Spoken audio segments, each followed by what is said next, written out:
hasi egingo gara, egunon guztioi, gaur ekainaren 28 dugu, LGTBI+ kolektiboaren sexu, askapenaren eta arrotasunaren aldeko nazioarteko eguna. Eta hori dela eta Donostiako Udadak honako adierazpen instituzional hau aurkezten du.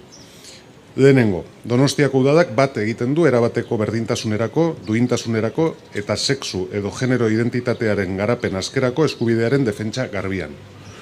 Hoy es 28 de junio, Día Internacional por la Liberación Sexual y de Orgullo del colectivo LGTBI+, y por eso el Ayuntamiento de San Sebastián presenta la siguiente declaración institucional. Punto primero. El Ayuntamiento de Donostia se suma en la defensa nítida del derecho a la plena igualdad, a la dignidad y al libre desarrollo de la identidad sexual y o de género. Donostiako Udalak gogoraratzen du gizakiok azke jaiotzen garela. Duintasun eta eskubide berberekin, inolako bereizkaterik gabe LGTBI+, eskubideak giza eskubideak dira eta izando dira beti. El Ayuntamiento de San Sebastián recuerda que los seres humanos, nacemos libres e iguales en dignidad y derechos sin distinción alguna.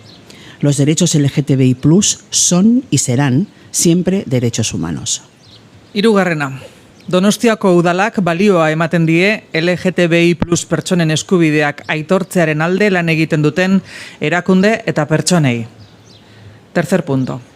El Ayuntamiento de San Sebastián pone en valor a las organizaciones y personas que han trabajado por el reconocimiento de los derechos de las personas LGTBI+. Laugarrena. Donostiako Udalak adierazten du gizartea kontzientziatzen lagunduko duten jarrerak eta politikak sustatzen jarraituko duela.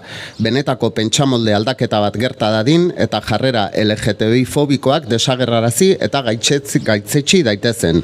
Cuarto punto. El Ayuntamiento de Donostia muestra su compromiso de continuar en la promoción de actitudes y políticas que favorezcan la concienciación social para un efectivo cambio de mentalidad que erradique las actitudes LGTBI-fóbicas y contribuya al rechazo de las mismas. Bost, Donostiako Udalak uste du beharrezkoa dela adostasun zabalak lortzea eta beharrezko neurriak legegintzakoak, administraziokoak eta bestelakoak har daitezen administrazioaren edozen mailatan sexu orientazioan edo genero identitatean oinarritutako tratu diskriminatzailea debekatu eta ezabatzeko eta horrela indarrean dagoen legeria hobetzeko.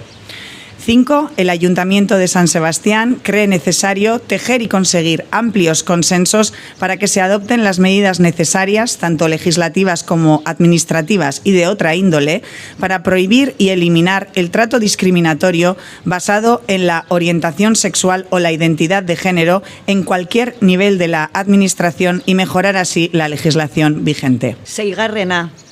Donostiako Udala bereziki kezkatuta dago nazioartean dokumentatutako kasu ugariengatik.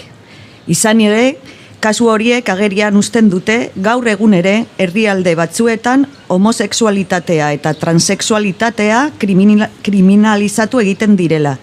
Eskubideak kentzen direla eta lege diskriminazioa dagoela eta krimen horiek ez direla zigortzen. 6.